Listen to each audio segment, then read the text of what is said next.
তো hello everyone, তোমরা সবাই কেমন আছো? আশা করি তোমরা ভালো আছো। তো অনেক দিন পর তোমাদের সাথে একটা রেসিপি শেয়ার করছি। যেহেতু মেয়ে স্কুল খুলে গেছে, ওর এক্সাম চলছে, তাই কোনো ভিডিও দেওয়া হচ্ছে না। তাই ভাবলাম আজকে একটা কুকিং রেসিপি তোমাদের সাথে শেয়ার করি। তো দেখো, আজকে বানাচ্ছি চিকেন ঘুগনি। তো এর জন্য লাগছে ওভারনাইট ভেজানো মটর, পেঁয়াজ কুচি, ধনেপাতা কুচি, আদা, রসুন, কাঁচা লঙ্কা, জিরে একসাথে পেস্ট করা। তো চলো দেখতে থাকো। আর টমেটো কুচি লাগতো, যেহেতু আমার কাছে টমেটো কুচি নেই, মানে টমেটো নেই, সেজন্য আমি টমেটো সস ইউজ করবো। তো প্রথমে আমি একটা প্রেশার কুকারে আর কুচনো আলু আর মটরটা সেদ্ধ করতে বসিয়ে দেবো। আমি লো আছে 5টা সিটি দিয়ে নিয়েছিলাম। আপনারা মানে যেরকম সেদ্ধ চান সেরকমভাবে সিটি দিয়ে নেবেন। এরপরে আমার কড়াটা দেখে আপনারা কিছু মনে করবেন না, যেহেতু এটা আমি মানে অনেক দিন ধরে ব্যবহার করছি। এটা কালো হয়ে গেছে, এটা উঠতে চায় না, অনেক চেষ্টা করেও মানে কালিটা ওঠে না।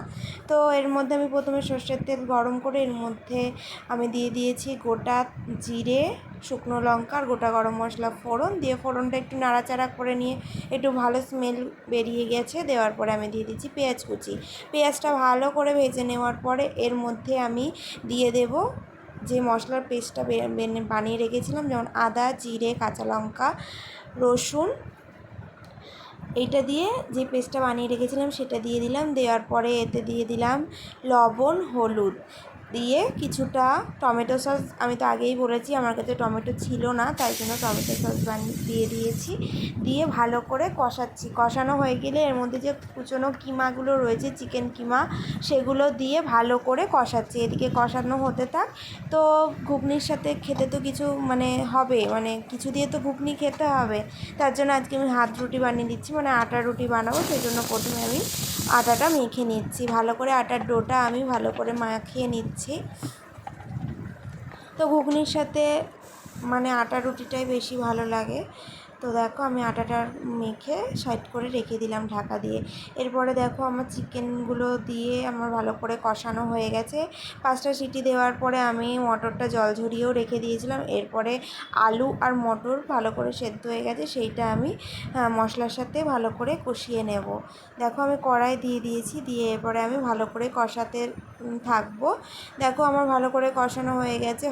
কষানো হয়ে যাওয়ার পরে এর মধ্যে আমি একটু চানা মশলা দিয়ে দিলাম।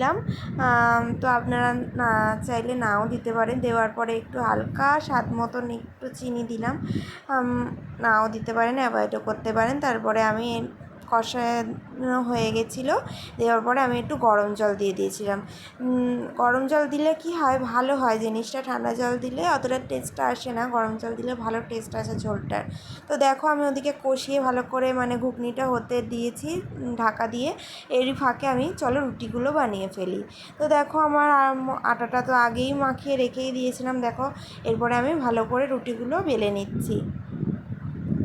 তো ছোটোবেলায় একদমই মানে ছোটোবেলায় বলছি, কদিন আগে পর্যন্তও আমি একদমই রুটি বানাতে পারতাম না। মানে বিয়ের আগের কথা বলছি। বিয়ের পরে যেন অটোমেটিক সবই কাজ শিখে গেছি নিজে থেকেই।